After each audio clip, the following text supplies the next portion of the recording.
Hey guys, welcome back to our repair, guys. In today's video, guys, we're going to put together the BMW, you know, the one that we bought from Copart. Please check out the video, guys. So what we'll be doing, we'll be putting the fan together, radiators. You can see those are the old radiator, the condenser, new radiator, new condenser. We got new fan, our housing was broken.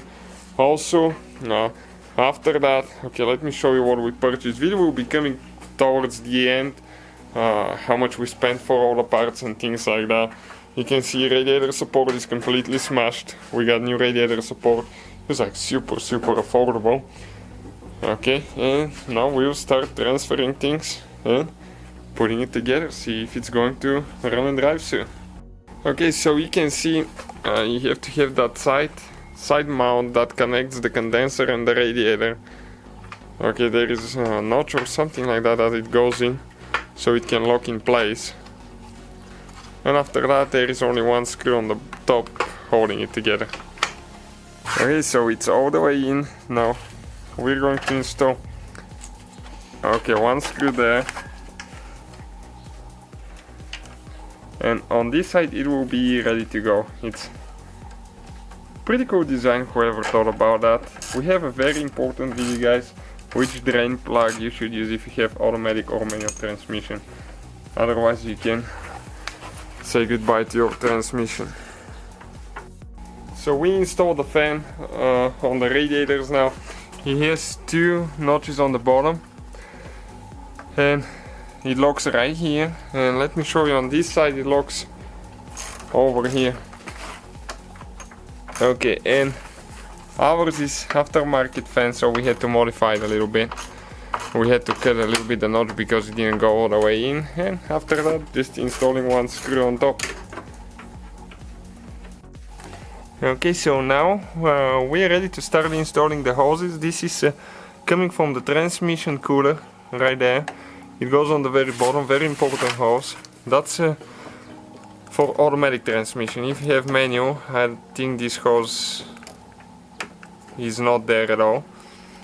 That's why you need to use different linked radiator drain plugs for both of them. And it just attaches with one screw. After that, okay, we have two more hoses that we need to connect. That little one on the bottom, that's a good design, that spring loaded thing, because all you have to do is just push it in and it locks in place. But you have to make sure that the seal is not too dry. However, sometimes it will not let you go in, so you have to pull the spring out. Okay, and this one goes only one certain way. That's a good thing, you cannot mess them up. And if they're too stuck, okay, what I usually do, okay, right here there is an O-ring. Okay, I usually just spray a little bit of white grease, just very little bit, wipe it. Okay, that way it can just go on it pretty easy. Okay, you can see how easy that thing was. Or we can just go ahead and do the, okay, you can see like right here on that radiator end, we can just spray barely a little bit. After that we are ready to install the big hose here.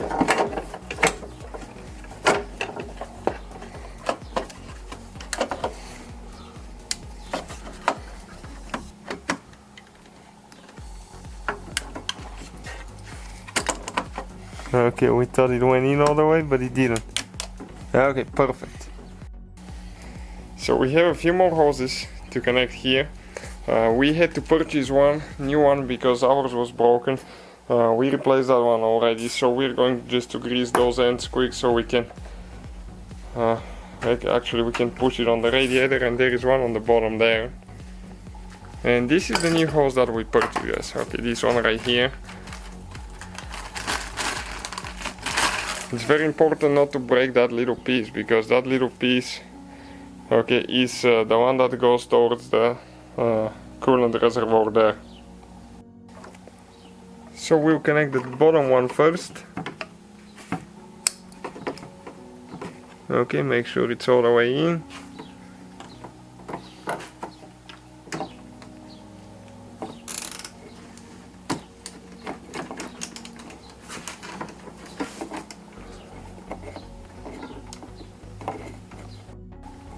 Okay, it's finally in. When the seal is new, it's almost impossible to push those things in. Everything is so tight. But that's a good thing, because you know BMW, the weak spot is the cooling system. Okay, I think that is the last coolant hose, except the little one that we need to install now from here all the way to there. You have to make sure that everything clicks in place, those springs, because if you have a loose one and it didn't go all the way in the canal, when the coolant gets hot it's going to kick the hose out of the place and you're in big trouble. Next, this is the power steering. The power steering cooler. Okay, there is a special place that goes towards the other side. Okay, right there. Now we need to fix it on this side. Ours was a little bit bent, as you can see. We tried to straighten it a little bit, doesn't leak, so I didn't feel like replacing it. No need to waste money if it's not cracked. And now we need to install that bracket that holds all the radiators together on this side. So this one, it just goes on top of the coolant here. It has one clip right here, one clip holding the condenser to the radiator, and after that, okay, you can see this one is not closed all the way. Okay, check it out now, the tube there. Okay, now it's closed, now it's in place, so that's how it should be. And we have the screw on top. Super easy design, whoever thought about it. It looks very complicated, but once you start putting it together or taking it apart, everything makes sense. And after that, we'll need to go ahead actually and connect, okay, our condenser hoses. Two of them again. Okay, the new condenser comes with the seals. Those you cannot mess them up because one is small, one is big, I believe.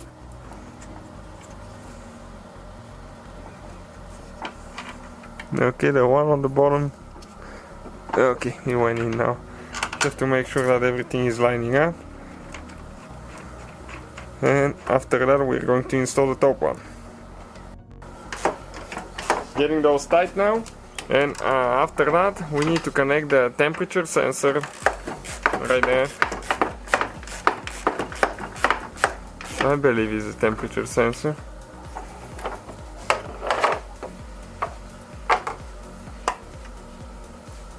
I think you have two of them. Need to double check. So this hose should be the last coolant hose that we install. We don't exactly remember how this one was because the car was smashed here, so we'll need to see, but I opened pictures online and it looks like it goes underneath the radiator support that's on top of it. So okay, we have to be very careful pulling that thing out because it's fragile, expensive.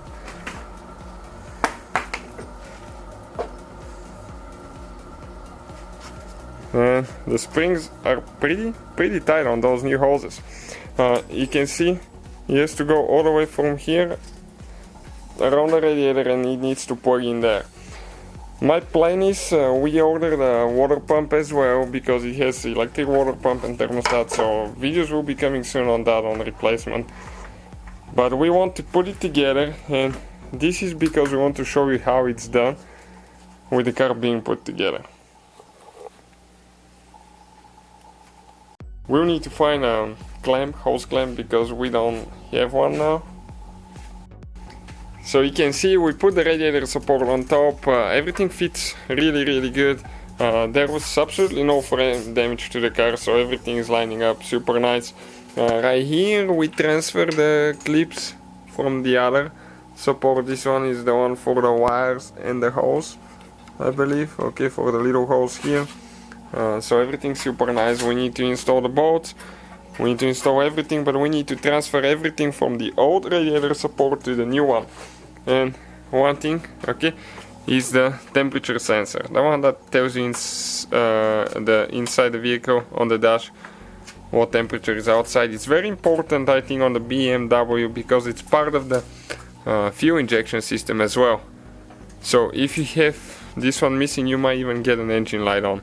At least that's how it used to be on the E46 that we have the convertible. You can see the bolts are pretty long here, 2 on each side, because it goes all the way from the radiator support through here and it comes out on the outside.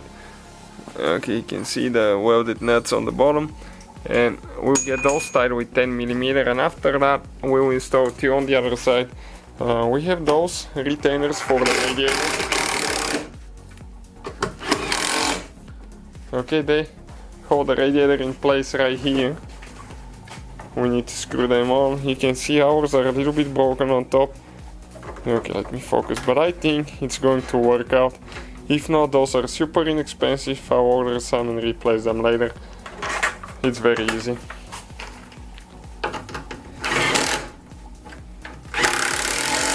Yeah, okay, perfect.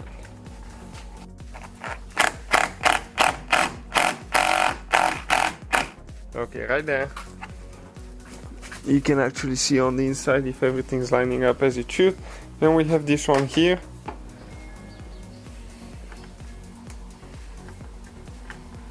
It's a little bit hard to start them sometimes.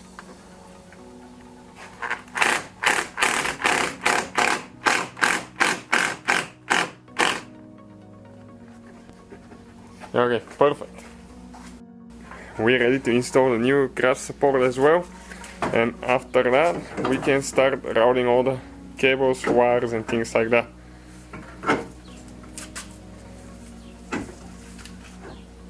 Okay, everything fits super good. You can see absolutely no frame damage. That's what I like about that. Most of the vehicles that we purchase, we try to avoid frame damage. We have a frame machine, guys. We have the video on the channel. Super easy to use, but the less work you have to do, the better. So next we're going to bleed the coolant. That's very important because if you don't do it right, you overheat the engine. It has electric water pump only, doesn't have a mechanical pump on the belt. So let's do that now. Quick update. Please subscribe to our new channel, Electrical Car Repair Live, guys. Quite a few electrical videos coming for BMW as well. Use only BMW coolant, and we have the video to show you why you should do that. Okay, go ahead, and we're going to go ahead and pre-mix our coolant. It's concentrated, so what we do, we add half a gallon, okay, half a gallon of the coolant, half a gallon of distilled water that we have in that bottle over there. That way it will be ready to use. You can also do it 60 to 40 if you live north, somewhere really cold, so it depends. Like, check the table. Okay, you can see on the back side of it, okay, there is a table that tells you the temperatures and what it should be. So now we're going to add the rest of the water here. That way we'll have 2 gallons of pre-mixed coolant. Okay, we're going to mix both of them. You can see because the water was on top. Okay, now it's pre-mixed, everything's good there. Now it really depends, guys, how much it's going to take, because you might have some in the engine block. It says 8.2 liters for the automatic for ours, but I think it will be less than that. First step, guys, that we will need to do, okay, we will need to go ahead and open the cap, okay, right there. This one will be the first thing that we need to do. Okay, the cap is open. Now we'll need to start, we'll need to open that screw there. Okay, you can see about four revolutions. I think it's about 4 revolutions it's open.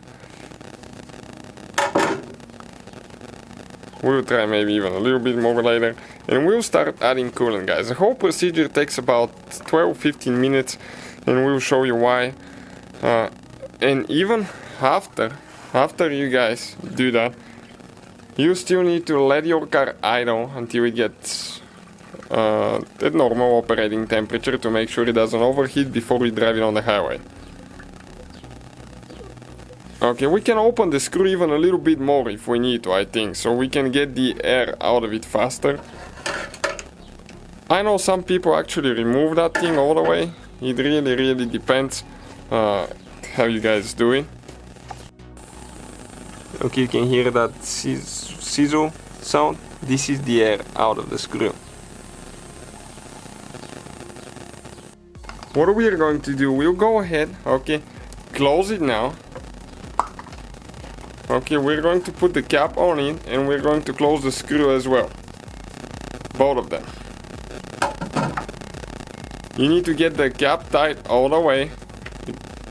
Okay, it actually took a little bit more, so we're going to add more.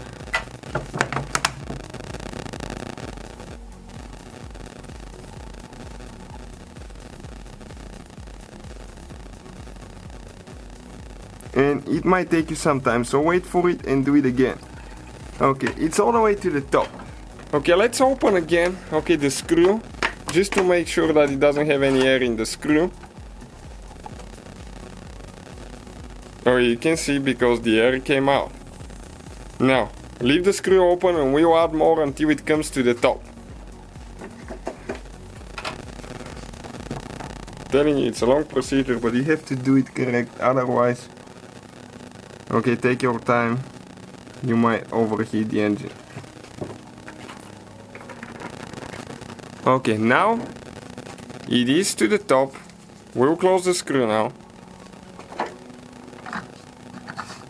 Okay, and we'll close the cap all the way. So what you need to do next, guys, okay, we need to get inside the vehicle, get the key. Okay, let me turn the light off so you can see the lights. Okay, put the key in and you're going to turn the ignition on without starting the car. Okay, check it out, like that. Ignition on, do not start the car. Next, you need to have the temperature on high all the way. Okay, not on 82, 83, all the way on high, as much as it can go. Next, you need to have the fan. I didn't understand you. Please repeat. Fan on low. Okay, not like that. Options. Not like this one. FM frequency. Okay. For example, or frequency 96.3. okay, the thing started talking to me just like that on one bar. After that, the next procedure, guys, okay, will be to press the gas pedal down for 10 seconds. I don't think it can understand me with my language. Okay, we're going to keep it down for 10 seconds. This one will activate, okay, let me turn the light on, will activate the electric water pump, because this engine has electric water pump only. Do not turn the key off. Leave it like that, do not do anything else inside. Also have a jump, maybe a second battery with jumper cable, so we have that jump starter. And this is because the car will start the electric water pump for 12 minutes. And it will go on and off. So listen to it now. I'll just put the camera there so you can hear when it turns on.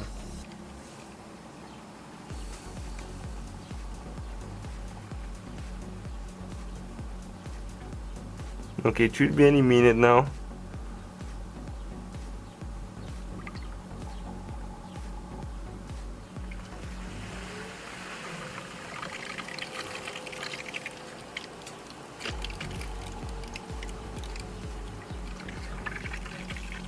Okay, you can definitely hear it. It turns on, slows down, accelerates. It does that so it can get the air out of the system. The water pump, we have the video, it's located down there, so you can see where it's located with the thermostat. So we will let it run for 12 minutes, guys, and we will come back to it, so we don't waste your time listening to the washing machine here for 12 minutes. Okay, guys, so it's been even more than 12 minutes and I haven't heard the noise for the last 2-3 minutes. So I believe it turned off. Just make sure that it's off. Okay, next we're going to go ahead and turn the ignition off. Okay, that's very important. Turn the ignition off, pull the key out, and we're going to check the level again because it might take a little bit more. So let's see that now. Okay, we don't even need a jump starter probably anymore. You can connect a battery charger as well. Okay, hours needs to go a little bit up. Okay, but it's not bad. Right here it tells you min and max. Okay, max will be when you have, okay, the bow coming even here. So that will be our max. So we need to add a little bit more coolant. Okay, and you can see it's almost practically even. So that will be, guys, it. Now I'm going to go ahead, place the cap. If it's too full, you need to squeeze some out. Okay, you can use the antifreeze tester. They're like very inexpensive, like $1-2. And now we're going to close this one all the way. Again, make sure that the bleeding screw is tight as well. Start the car and let it run. Let it idle until it gets hot, and keep eye on the temperature sensor, not to overheat, and don't drive it until you make sure that everything's good. If you still have air, you have to do the same procedure again, everything from the beginning. So you can activate the pump and let it run for another 12 minutes. So, and now, guys, we're ready to put the bumper. We wrapped it in carbon fiber. I'll show more details in a little bit when we are done installing it. So let's do that now.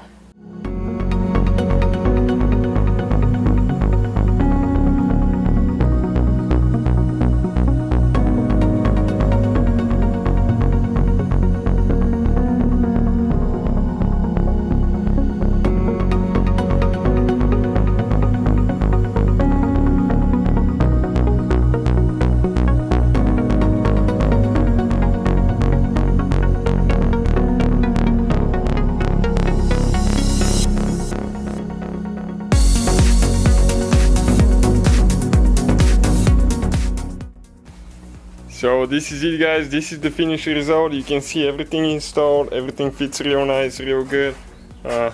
You can definitely notice now the color difference because it's the white carbon 7D wrap. Okay, right here. And then the hood is the Alpine white. But we haven't decided what color to wrap the car yet. I think it will be pearl white going to purple. So that will be coming soon, but we just wanted a little bit of practice with the carbon fiber wrap first because it was cheaper, and we messed up a few locations, like right there, and we had to put it in pieces over here because we couldn't bend, we couldn't stretch it too much. I don't know if it was because the wrap was cheap or we need more practice doing that. Definitely not so good now, but we're getting there. So we'll detail the car and more videos to come soon.